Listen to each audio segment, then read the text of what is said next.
Time for bed.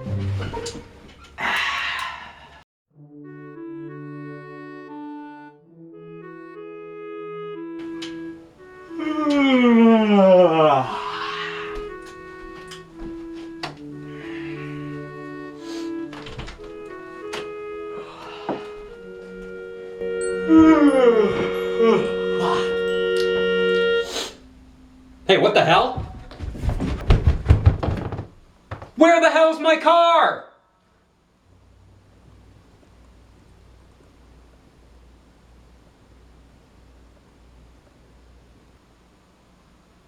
Huh. That's weird. Wait. Whose jacket is that? Fucking weird morning, man.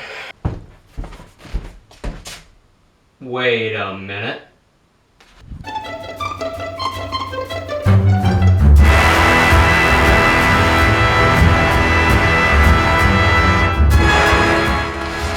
Could it be?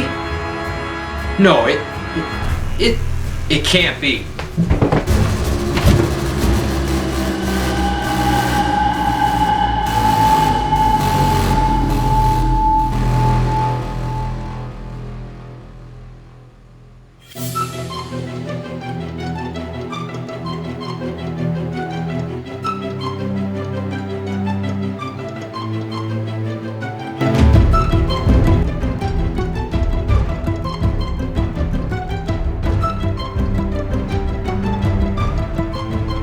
Great Scott! You know what this means, don't you? Today is October 21st, 2015! The day that Doc Brown and Marty McFly travel to in Back to the Future Part 2! Oh man, I've been waiting for this day for so long, actually since 2007. That was the year I first discovered the Back to the Future trilogy. And honestly, the date seems so arbitrary and far away that I never actually thought it would come. But hey, today's the day. The future is now. And it looks fantastic. What the hell's a Pepsi Perfect? So today we're going to be talking about... What the... God damn it. What the hell was that?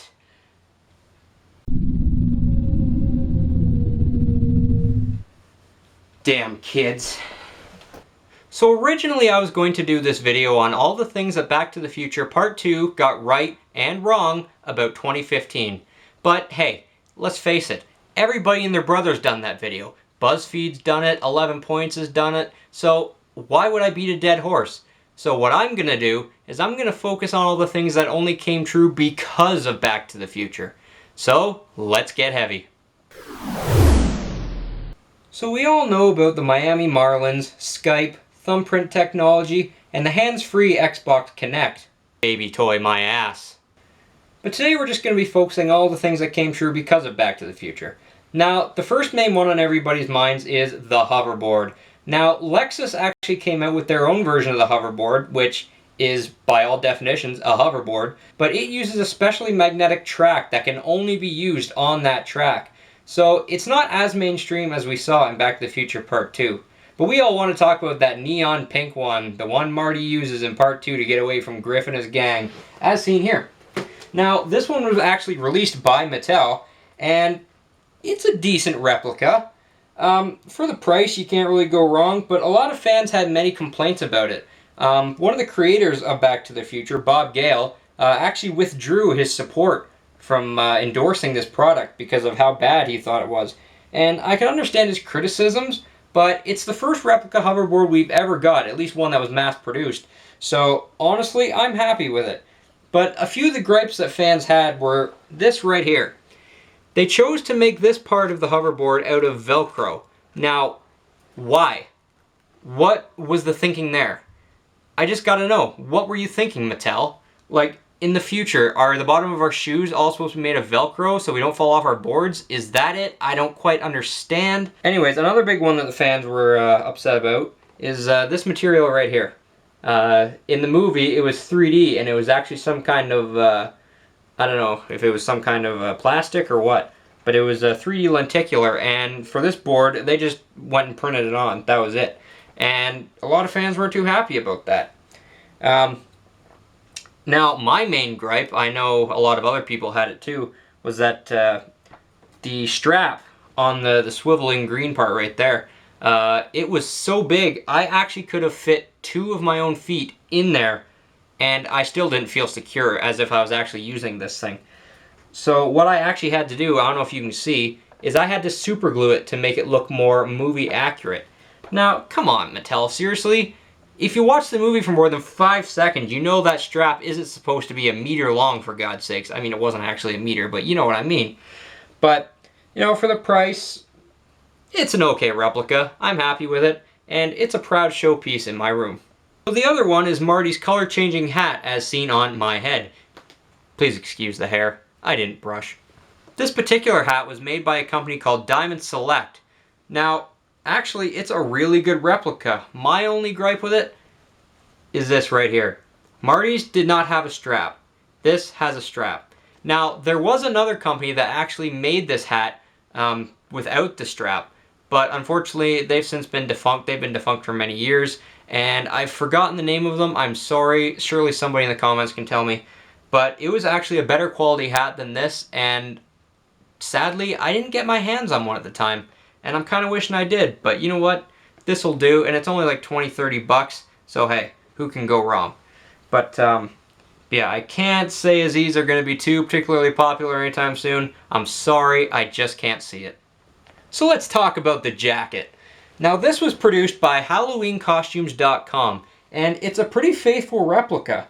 For the price, hey, it's not that bad. Now, if you want to wear this as an actual jacket, I wouldn't recommend it. It's not particularly warm, and it's very difficult to get into. See these here? This is Velcro. Now, this is to create the effect that, remember in part 2, when Marty puts the jacket on, the sleeves are too long, but it size adjust fits to his arm, and that's what this was supposed to replicate. But it's very annoying because when you try and put your hand into the sleeve, what it does is it creates what I like to call a maze in the sleeve. Piece of shit. Fuck! And it's very difficult to wear. It's awkward. But once you get it on, it's stylish and comfortable. But sitting here filming this video, I'm hot as balls right now. Now, the biggest one on everybody's mind has to be the self-lacing sneakers by Nike. Now, they actually came out with a version of these back in 2011 that only lit up. They didn't self-lace or anything like that, but they lit up and they released a run of them on eBay. And all the money that was collected from these auctions went directly to benefit the Michael J. Fox Foundation for Parkinson's research. And they went for upwards of $5,000. Like, holy shit, the average fan can't handle that price tag. But fortunately, that company I mentioned earlier, HalloweenCostumes.com, put out their own version of the Nike mag. Now, because they're not Nike, unfortunately, they couldn't get the license to put the swoosh on there. But other than that, it is a very faithful replica. And it even lights up. How cool is that? Now, a lot of people say, oh, you know, you wouldn't see people walking around with these on the street because only 3-year-olds wear light-up shoes. But you know what I say to you? Fuck you. But no, seriously, these shoes are comfortable as hell, and if I didn't pay a ridiculous amount for them, I'd probably wear them as my everyday shoe. They are so comfortable. Like, I walked around my house all day while I filmed this video in these, and my feet didn't even get sore, honestly. You'd think they would, because it's an awkward looking shoe, but they're stylish as hell, comfortable as hell, and I give this one the official Denerdling seal of approval. Now, speaking of things that only came true because Back to the Future 2 existed, there's a couple more things I wanted to mention. This year, actually today, as I release this video, Pepsi has released Pepsi Perfect. That was their version of Pepsi in 2015 that Marty picks up at the Cafe 80s. Now, I guess they're only releasing 6,500 of these, and it's only in the US. I know, too bad for us Canadians, or anybody else in the world, really. Yeah, if I had to guess, they're probably going to be skyrocketing on eBay as of this posting. Yeah, probably going to cut this part. Oh, and speaking of things going on eBay, those shoes I mentioned, I literally just learned this in the middle of filming. Nike, as I predicted on many social media sites, is releasing the actual self-lacing version of the Nike Mag today. The first prototype is in New York right now. The reason I know this because they sent out a cryptic tweet to Michael J. Fox yesterday saying, "See you tomorrow." And what could that mean? Well, there have been some very good reliable sources saying that the Nike Mag is in New York. It's happening. The future is now, and I couldn't be more excited! That's my time, guys. Thank you so much for checking out my first big video since my long hiatus. I know it's been a few years since I uploaded anything, but hey, life gets in the way sometimes. Speaking of which, I'd like to give a huge shout out and thank you to my buddy PGP, producer guy Phil over at Arcade Regiment. Phil, I owe you one. You reignited that passion for making videos, and you're awesome, bud. Keep on being you. So yeah, that's it. I'm gonna go now. But before I go, I just want to leave you one quick last little message. I'm gonna be uploading more videos soon in the future. I don't know when. I want to get a new camera because if you couldn't tell, this one is kinda shitty. It got dropped a few years ago and it never recovered. So as soon as that gets up and running, I've got some new software now. It's going to be great. You're going to get some awesome content. And yeah, before I go, I'll leave you with a little teaser as to what's coming next. And I'll see you guys in the future.